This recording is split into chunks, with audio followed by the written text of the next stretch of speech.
বাচ্চাটা নীল হয়ে যাচ্ছে। বাচ্চারা যেভাবে কেঁদে ওঠে সেভাবে কেঁদে উঠছে না। তখনই কিন্তু চিকিৎসকরা বুঝে নেন যে বাচ্চার কোনো সমস্যা আছে।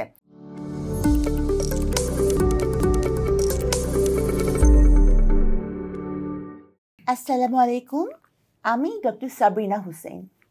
আমি কার্ডিওভ্যাসকুলার অ্যান্ড থোরাসিক সার্জারিতে এমএস করেছি। তো আমি একজন কার্ডিয়াক সার্জন। তা আজকে কথা বলবো আর শিশুদের হার্টের অসুখের ক্ষেত্রে অনেকেই ভাবেন যে বাচ্চাদেরকে আবার হার্টের অসুখ হতে পারে নাকি। হ্যাঁ, বাচ্চাদের হার্টের অসুখ তো হতেই পারে, বাচ্চাদের এবং ইয়াংদের হার্টের অসুখ হতে পারে। এদের ক্ষেত্রে সাধারণত কনজেনিটাল হার্ট ডিজিজ মানে জন্মগত ত্রুটি এবং ভ্যালভুলার মানে হার্ট ডিজিজ হয়ে থাকে।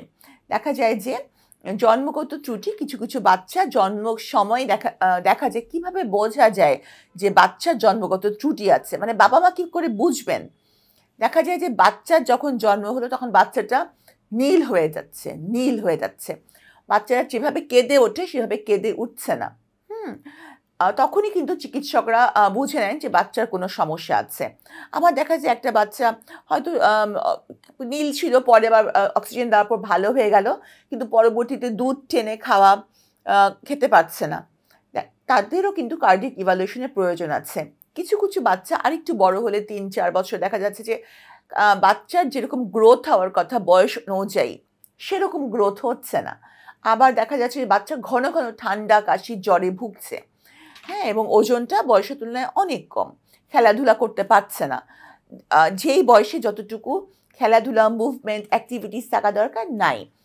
হ্যাঁ, তো সেক্ষেত্রেও কিন্তু সেই বাচ্চাগুলোকে নিয়ে অবশ্যই বাবা মার উচিত একজন মেডিসিন বিশেষজ্ঞ বা কার্ডিয়াক বিশেষজ্ঞের কাছে যাওয়া এবং ইভ্যালুয়েট করা যে তার বাচ্চাটা আসলেও কি কোনো কার্ডিয়াক ডিজিজে ভুগছে কিনা।